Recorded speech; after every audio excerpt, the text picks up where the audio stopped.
Bonjour à tous, ravi de vous retrouver dans Smart Job, votre rendez-vous emploi RH management, débat, analyse, expertise et vos rubriques habituelles. Bien dans son job aujourd'hui, besoin et attente des hauts potentiels, des talents, ceux qui vont rester en entreprise. On en parle justement avec Grégoire Schiller, il est le CEO de Simundia. On va parler coaching avec lui dans quelques instants. Le grand entretien. Siemens mise sur l'inclusion. On va revenir sur l'action menée par Siemens, à la fois avec l'action collective avec Colas et LVMH, mais aussi sur l'action tout simplement de cette entreprise dans l'inclusion des personnes en situation de handicap mental. On fera le point avec la DRH Karine Lopez-Moreau, DRH de Siemens France. Elle est notre invitée pour un grand entretien. Et on terminera avec Fenêtre sur l'emploi. Les dirigeants face à l'incertitude. Oui, évidemment, en ce moment, c'est un climat d'incertitude. On fera le point avec Mathieu Wallic-Petit, membre du comité exécutif de KPMG. Voilà le programme. Tout de suite, c'est bien dans son job.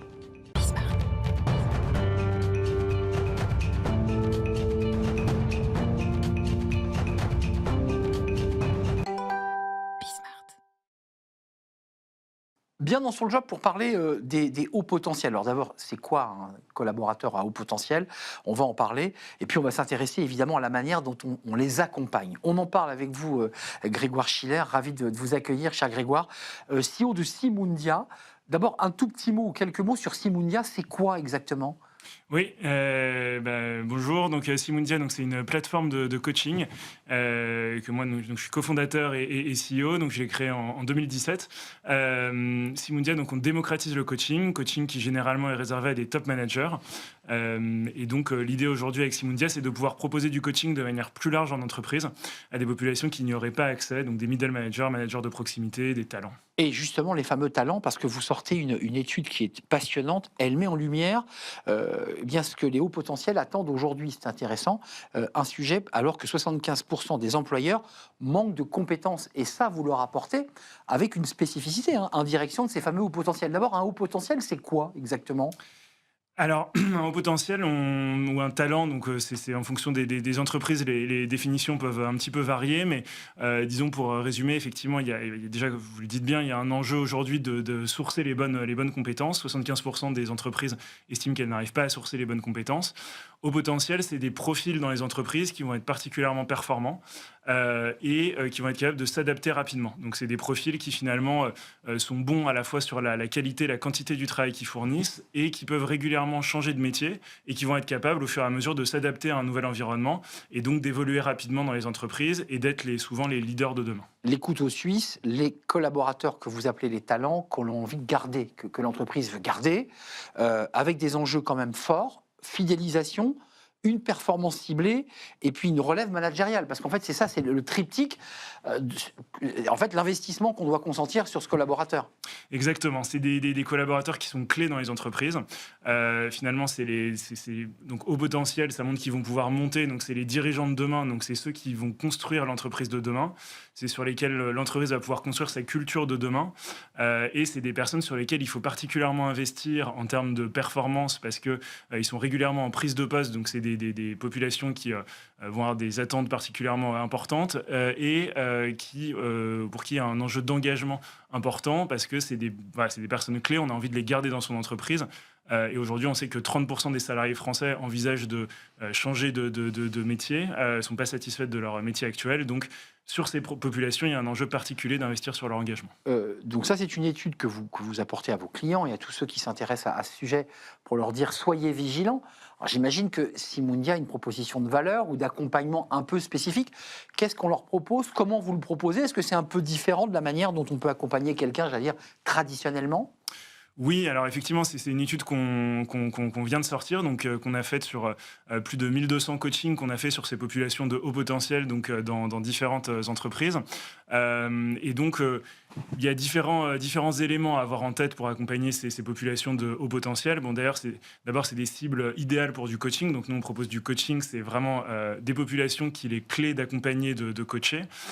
Pour bien les accompagner, en fait, il va falloir déjà les identifier. Donc, par entreprise, on a... Gros sujet. Voilà, gros sujet de se dire, est-ce qu'on le fait pendant des entretiens annuels, des tests, est-ce qu'on demande aux managers Les l'implication. critères aussi de sélection du haut potentiel. Exactement, donc on va regarder, là on a souvent des matrices en fonction de la performance, en fonction de l'adaptabilité, du potentiel, donc on va comme ça identifier des pools de haut potentiel, et ensuite les entreprises souvent créent des programmes, donc des programmes haut potentiel, dans lesquels elles vont inclure à la fois des différents modules, donc ça peut être des formations, ça peut être du mentoring. Le coaching est clé pour que le haut potentiel puisse mieux se connaître et du coup progresser plus rapidement dans l'entreprise et pour le fidéliser. Donc en fait, on crée ces programmes avec l'entreprise, on les personnalise. C'est co-construit, c'est ce que vous dites. Exactement. On va vraiment s'adapter à la culture de chaque entreprise, aux attentes que l'entreprise va avoir. Et finalement, il n'y a pas un programme qui est pareil que l'autre, quoi. Donc on va vraiment s'adapter. Il y avait des psychologues dans votre dossier de presse, la phrase, je la trouve intéressante, le talent n'est ni inné ni figé, il se construit, s'exprime, s'épanouit. Je trouve ça intéressant. Évidemment, ça va dans le sens de l'idée que le coaching révèle les talents. Exactement. En contrepoint, l'entreprise a souvent une angoisse parce qu'elle se dit, j'investis sur des programmes de coaching haut potentiel, avec le risque qu'elle le perde. C'est jamais acquis, en fait. C'est jamais acquis, mais si elle n'investit pas, elle a de très bonnes chances un très gros risque de le perdre. Donc, une des premières raisons pour laquelle investir, c'est que c'est jamais un succès à 100%, mais on augmente ses chances de retenir les meilleurs talents. Donc c'est toujours des sujets humains, c'est jamais une science exacte, mais en tout cas, il y a vraiment cet enjeu pour les entreprises d'aller investir sur ces talents pour les retenir et pour les développer. Investissement pour créer de la valeur, de la richesse, parce que ce sont des gens qui vont apporter de la productivité. Et puis, il y a quand même un outil, avant de nous quitter, un peu de marque employeur, c'est se dire aussi, je prends soin de mes collaborateurs, de mes hauts potentiels et d'une manière générale de mes collabs. Oui. Et puis on est dans un monde aujourd'hui qui bouge extrêmement rapidement, et donc il y a vraiment cet enjeu de se dire comment j'accompagne au mieux pour développer cette adaptabilité. On le fait très bien chez Soprasteria avec un programme Accelerate qui permet de développer les dirigeants de demain. On le fait au Crédit Mutuel pour identifier les futurs managers au sein du programme Révèle du Crédit Mutuel. Et donc c'est des entreprises qui, année après année, travaillent avec nous pour les aider à accompagner leur haut potentiel. Passionnant. N'oubliez pas de coacher vos hauts potentiels. Passez par Simundia. Merci Grégoire Schiller d'être venu nous rendre visite, CEO de Simundia, belle entreprise créée en 2017. Merci de nous avoir rendu visite. Merci pour votre invitation. On tourne une page, on s'intéresse à l'inclusion des personnes ayant des troubles psychiques. C'est un sujet sensible, c'est presque un sujet tabou dans l'entreprise.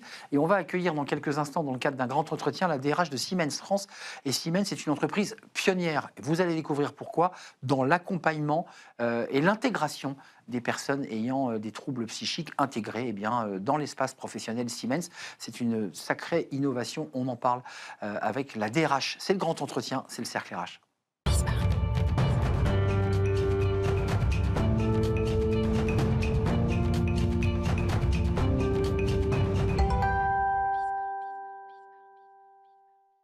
Le cercle RH, un grand entretien aujourd'hui pour accueillir la DRH de Siemens France et parler des collaborateurs atypiques, des personnes qui peuvent être atteintes de troubles psychiques.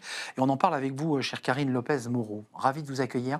Merci à vous. DRH Siemens France, avant de parler de ce que vous avez fait, et depuis longtemps d'ailleurs, parce que Siemens est très pionnier sur le sujet, bien avant la création des nouveaux collègues. Quelques mots sur Siemens pour qu'on y voit un peu plus clair. En France, d'abord, parce que c'est votre périmètre. Combien de collaborateurs? Qu'est-ce que vous faites chez Siemens? Alors, Siemens, c'est Siemens, le leader de l'IA industrielle. On est présent dans 3 secteurs d'activité, que sont l'industrie, les transports et les infrastructures. Pour vous donner une petite idée, donc nous, depuis 175 ans, on a l'ambition de transformer le quotidien des Français. Tout simplement, par exemple, si vous prenez la ligne 14 du métro parisien... Je l'ai pris ce matin. Ce sont des automatismes Siemens qui vous ont transporté. On contribue à notre mesure à la réindustrialisation en France. On accompagne Chamatex, qui produit des baskets en Ardèche. On équipe des bâtiments aussi variés que des musées, des EHPAD, les stades qui ont récemment accueilli notre vie les quotidienne, JO. au fond. Votre vie quotidienne, exactement. Et on les équipe avec des solutions facilitant leur efficacité énergétique. Voilà. Donc on est présent sur l'ensemble de ces secteurs. Karine Lopez-Moreau, quand même, revenons à l'engagement, parce qu'on voit bien les sujets technologiques, tech, IA, sur lesquels sont branchés vos ingénieurs, vos techniciens, vos collaborateurs, et toute l'entreprise. Siemens, Là, on va parler avec vous d'un sujet qui est souvent un angle mort dans les entreprises et même dans notre société, qui est les troubles psychiques, les personnes atypiques, pour cacher, qui est un mot qui cache en fait des troubles psychiques. Vous avez démarré dès 2009. Oui. Siemens est pionnière. Pourquoi l'entreprise décide, dès 2009, avant même de créer ses nouveaux collègues, de s'engager dans l'inclusion, l'accompagnement de ses collaborateurs? Alors, notre ambition, alors chez Siemens en général et en France en particulier, c'est d'être un acteur et un employeur de choix. Qu'est-ce que ça veut dire pour nous? Ça veut dire offrir à nos collaborateurs des carrières longues, assurer leur employabilité tout au long de leur carrière, tout au long de leur vie personnelle. Hein, c'est pas linéaire, une carrière, c'est pas linéaire, une vie. Et puis finalement, on a l'ambition d'avoir une entreprise qui ressemble à la société dans laquelle nous vivons. Une fois qu'on a dit ça, voilà, ça fait partie, l'inclusion au sens large fait partie de nos valeurs et on essaye d'avoir des actions qui correspondent à ça. Et en effet, donc on a créé nouveaux collègues. Alors, ça, c'est tout récent, enfin c'est récent. Tout récent. Nouveaux collègues, ouais. Alors, si je pars de 2009... Donc oui, ça démarre en 2009. Ça démarre en 2009. Presque 20 ans. Exactement, avec la création du Centre Être Handicap au sein de Siemens. Alors, qu'est-ce que c'est que le Centre Être Handicap? C'est une petite structure au sein de l'entreprise qui accueille des personnes qui ont été éloignées de l'emploi, en situation de handicap psychique, en tout cas avec un certain nombre de troubles. Donc on les accueille au sein de l'entreprise. Personnes qui peinent à trouver un emploi. Hein. L'accès à l'emploi des personnes à troubles psychiques est très faible. Absolument, c'est très difficile. Et notre objectif, c'est de les accueillir dans l'entreprise, de définir avec elles des tâches et un accompagnement qui correspond vraiment à leurs besoins. Hein. J'ai coutume de dire que c'est vraiment du cousu humain. Et elles font partie intégrante de la vie de l'entreprise. C'est-à-dire, si vous appelez le standard de Siemens, tombe sur elle. C'est quelqu'un du CEH qui va vous répondre. Elle réalise des tâches comme des commandes, la gestion des visites médicales, le contrôle des notes de frais, des tâches qui font partie intégrante de la vie de l'entreprise, avec un très haut niveau de qualité. Hein, je dois dire qu'un des facteurs de succès du CEH, c'est que la prestation qui est réalisée est de très bonne qualité.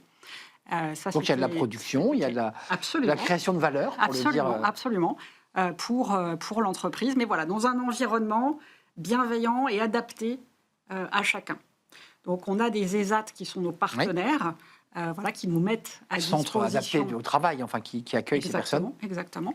Et on définit conjointement un parcours pour chacun. On va parler des nouveaux collègues, mais vous avez déjà donc une visibilité depuis 2009, c'est-à-dire la manière dont les managers, parce que vous dites là tout ça paraît très simple, mais c'est en fait complexe. Il faut quand même expliquer aux collaborateurs qui vont partager leur espace de travail avec une personne qui a des troubles psychiques.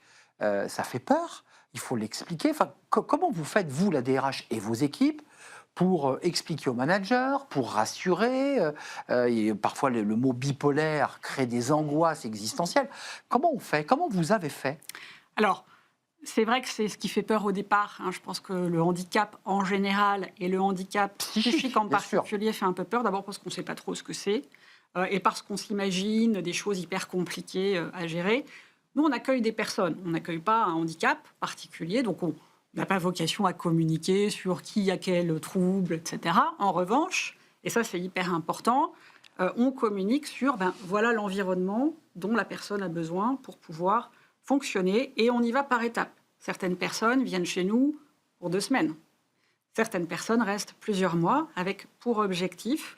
Parce que des experts, des médecins, des spécialistes vous disent on ne pourra pas faire plus. Exactement, et c'est OK. Ils peuvent revenir un peu plus tard. Très souple. Hyper souple. Elle signe un contrat de travail ou c'est quelque chose qui est organisé comme un détachement de l'ESAT? Oui, c'est un détachement de l'ESAT. Voilà. Donc c'est l'ESAT qui prend en charge qui nous met à disposition. Et on définit donc conjointement avec une expertise d'ergonome, de manière à encadrer. Exactement. Moi, je pensais à la collègue à qui vous dites, à vos collaborateurs, à qui vous dites, vous le savez, Siemens s'est engagé depuis longtemps. Comment on fait là? Comment on explique? Comment on prend le temps aussi de dire à ceux qui sont dans l'entreprise, faites-lui de la place? En fait, ça se passe par étapes. C'est-à-dire que la personne qu'on accueille, elle ne part pas tout de suite, toute seule, au milieu d'une équipe, sans accompagnement. D'abord, elle vient au sein de la cellule CEH avec un encadrement vraiment de proximité. elle s'approprie une certaine tâche, on crée des liens avec l'équipe qui, chez Siemens, lui confie cette tâche, et les choses se font un petit peu naturellement. Oui, il faut que ça matche aussi. Exactement. Les gens se connaissent, entretiennent des relations professionnelles pour un processus, une tâche donnée, et finalement, ça se fait assez naturellement. Et aujourd'hui, c'est la grande satisfaction, c'est plus un sujet. 10 ans après, quoi. Il faut du temps, il faut lever ces barrières, mais voilà, aujourd'hui, c'est plus un sujet. On confie des tâches au CEH, elles sont bien faites. C'est des collègues. Combien de personnes sont passées en situation de troubles psychiques ? Alors, c'est plusieurs centaines aujourd'hui, presque 1 millier, en sachant qu'on accueille en fait en permanence environ une trentaine de personnes. Ça tourne. Toutes ne sont pas à temps plein, c'est souvent des temps partiels, etc. Donc voilà, on accueille une trentaine de personnes avec 3 à 4 encadrants. Donc c'est vraiment de la proximité, en effet, mais ça nous permet de définir ce projet particulier, coûts humains, et c'est transparent pour le business. Voilà, ça délivre de la qualité. Mais il y a aussi quand même dans votre message l'idée que vous donnez corps, réalité concrète au mot inclusion, puisque c'est vrai qu'on parle beaucoup d'inclusion. C'est un peu comme l'Europe, comme disait le général de Gaulle, on en parle beaucoup, mais enfin, elle ne se faisait pas. Là, vous la faites vivre, cette inclusion. Oui, on la fait vivre. Elle est intéressante, là, elle est réelle. Elle est réelle, et effectivement, on cherchait un moyen de convaincre aussi d'autres entreprises de dupliquer ce modèle. LVMH et Colas. Exactement. Donc, ça a été un long parcours, mais en effet, là, on s'est trouvé. Et donc, on a créé en 2025 nouveaux collègues. Et donc, pour les employeurs qui nous regardent, nouveaux collègues, qu'est-ce que c'est ? C'est la solution. Venez rejoindre nouveaux collègues, c'est ça que vous dites. C'est la solution, honnêtement, pour traiter à la fois des tâches, on va se le dire, qui sont parfois un peu chronophages, fastidieuses dans l'entreprise. Les notes de frais, voilà. Et créer de l'emploi pour quelqu'un qui est en situation d'éloignement, en situation de troubles psychiques. Concrètement, comment ça se passe ? Eh bien, l'entreprise qui est intéressée fait appel à nouveaux collègues. On fait une étude de faisabilité du processus en question. Est-ce qu'on peut le reprendre, pas le reprendre, à quelles conditions ? Quelque chose de très, encore une fois, professionnel. On recrute, on forme et on encadre la personne ou les personnes en situation de handicap psychique qui va assurer cette tâche. Et finalement, voilà, on met ça en place conjointement. Donc avec Colas, avec LVMH. Et la GFIP qu'on n'oublie pas. Et la GFIP. Qui est là aussi voilà, la GFIP qui est avec nous depuis le début, je dois dire, et qui nous challengeait aussi un petit peu en disant c'est bien là, mais il faut passer à l'échelle, il faut les convaincre. C'est fait. Karine, j'entends que Siemens, Colas, j'ai vu Colas Rail d'ailleurs, qui appartient à une filiale du groupe Bouygues, et LVMH, c'est pas fermé en fait. Vous nous dites, chères entreprises qui nous regardez, venez rejoindre les nouveaux collègues. C'est qu'en fait là vous initiez une dynamique porte grandes ouvertes pour en fait reproduire le modèle. C'est ça l'objectif. C'est l'idée. Alors, les entreprises ne sont pas obligées d'être membres de l'association. Elles peuvent faire, évidemment. Adhérer et confier une tâche ou deux, ne serait-ce que pour tester la chose. Donc, j'allais dire, c'est presque sans risque.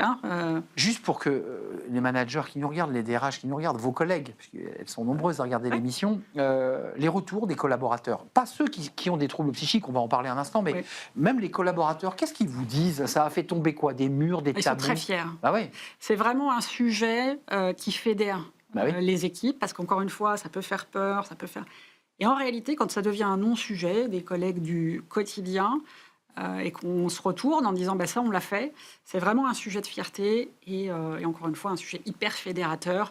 Les gens sont contents de leur confier des tâches, aiment à en parler. Voilà, c'est concret, comme vous l'avez dit, c'est pas que des mots, c'est concret. Côté collaborateurs ayant ces troubles psychiques, parce que vous êtes en interaction avec eux, alors on a entendu qu'il y avait un encadrement, qui ne faisait pas 35 heures par semaine et que c'était souple. Qu'est-ce qu'ils vous disent en retour de l'expérience qu'ils vivent chez Siemens ? Le mot qui revient très souvent, c'est j'ai retrouvé une part de confiance dans mes capacités à faire... On m'a fait confiance et je retrouve confiance. Absolument, absolument. C'est vraiment ce qu'ils mettent en avant, c'est l'environnement bienveillant qui les remet au centre finalement d'un projet, quel qu'il soit, et qui leur redonne confiance en eux. Ça, c'est quelque chose qui revient systématiquement. voilà, après, chacun a son parcours et à nouveau, c'est pas linéaire. Mais en tout cas, là, voilà, c'est un espace où ils peuvent apprendre des choses, produire des choses, faire partie d'un collectif. Et retrouver confiance en Et eux. retrouver confiance. Quelques mots, parce que vous évoquez Nouveau Collègue, qui est une association. Oui. Donc chacun peut venir et s'inscrire et payer sa cotisation comme n'importe quelle association. Oui. Il va, j'imagine, avoir un kit, une boîte à outils pour être accompagné lorsqu'il veut s'engager. Ça sert à ça aussi, Nouveau Collègue. Oui, tout à fait. Donc voilà, on a des personnes qui sont dédiées à expliquer le processus, encore une fois, la faisabilité, il y a des KPI, enfin c'est très normé. Encore une fois, on délivre un service avant tout. Non, on entend bien, on entend bien le message. Professionnel. Ouais, c'est professionnel. Il y a de la productivité, il y a de la production, et c'est pas le monde des bisounours où on ripoline, où on fait du green. Non, absolument. Et encore une fois, c'est ce qui a fait que ça a fonctionné, je pense. C'est que c'était pro, de bout en bout. D'ailleurs, je ne voulais pas poser la question, c'est en général la question que je pose à chaque DRH qui vient sur le plateau, mais je la pose au début. Je sais que Nicolas Juchat est habitué à cette question, mais je vous la pose à la fin. Vous, Karine Lopez-Moreau, qu'est-ce que ça vous a apporté à vous? Parce que vous avez porté ce projet, vous le portez, vous l'initiez. Qu'est-ce que ça a changé en vous? Alors, je porte aussi cette fierté voilà, d'avoir contribué modestement au projet. Voilà, à titre personnel, c'est quelque chose dont je suis très fière. Ça, c'est sûr. Et puis, encore une fois, je vois l'apport pour l'ensemble des équipes, en réalité, et pour un collectif de travail. Et finalement, eh bien, il n'y en a pas un milliard des sujets comme ça. Et celui-ci, il fonctionne. Moi, mon travail, en tant que DRH, qu'est-ce que c'est? C'est de m'assurer qu'on déploie la stratégie du groupe, qu'on est cohérent avec nos ambitions affichées un peu partout, voilà, et nos enjeux business. Et ça passe, encore une fois, par une société, par une entreprise qui ressemble à notre société. Le handicap est un des volets. Plus globalement, ce qu'on croit, et ce que je crois à titre personnel vraiment, c'est que la diversité, c'est un facteur de performance d'une organisation. On ne peut pas vivre et être créatif en fonctionnant qu'avec des clones. Bien sûr, bien sûr. Ça paraît évident, mais ça va mieux en le disant et en le faisant. Vous le faites chez Siemens avec une initiative absolument incroyable et on la met en valeur aujourd'hui sur le plateau. Cette inauguration, alors c'était il y a quelques semaines, mais ça y est, ça a démarré, le Centre inclusif des missions partagées CIMP, avec cette marque, les nouveaux collègues. Rejoignez les nouveaux collègues, c'est ça que vous dites. nouveaucollègues.org. Voilà, tout est dit. C'était un vrai plaisir de partager ce moment avec vous, chère Karine Lopez-Moreau, DRH Siemens France, je l'ai bien dit. Merci, à très très bientôt, peut-être pour nous revoir, pour voir la suite des nouveaux collègues et le nombre d'entreprises qui aura rejoint l'association l'année prochaine. Mais volontiers. Avec plaisir. On tourne une page, on s'intéresse aux turbulences de l'entreprise. Évidemment, analyse réalisée dans Fenêtre sur l'emploi par notre invité venu de KPMG.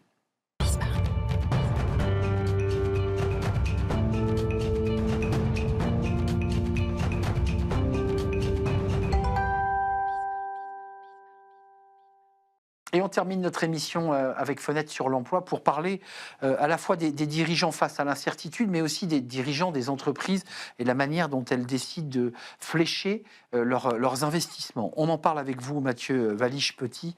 Ravi de vous accueillir sur le plateau. Ravi également. Membre du comité exécutif chez KPMG, avec une étude KPMG face à l'incertitude, les dirigeants mondiaux renforcent leur adaptabilité en concentrant leur stratégie sur l'IA.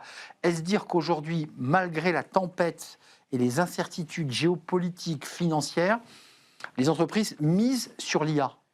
Les entreprises aujourd'hui misent sur l'IA, et c'est ce qui ressort de notre étude qu'on a réalisée au niveau mondial, donc qui s'appelle le CEO Outlook, donc qui est sorti mi-octobre, et qui retrace finalement sous divers angles, des angles économiques, des angles également sur l'intelligence artificielle, qui recense auprès de 1300 dirigeants de très grandes entreprises au niveau mondial leur ressenti. Et le ressenti est plutôt positif.